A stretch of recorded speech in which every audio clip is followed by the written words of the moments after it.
Rang sakta. Rang sakko.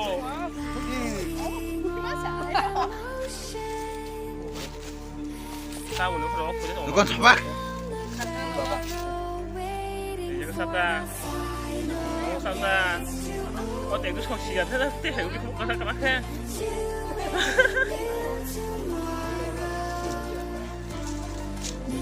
Thằng cái bác cái gì? Ăn cũng buồn nữa nó. Cái bác gì cái bác?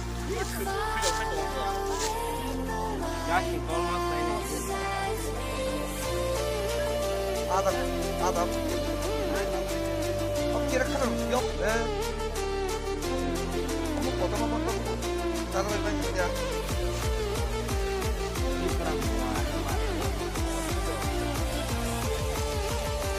Hari ay bolong har tahu. Kira kan no hari baik ini. Mana dah? Romi telangi di contoh le cara wo.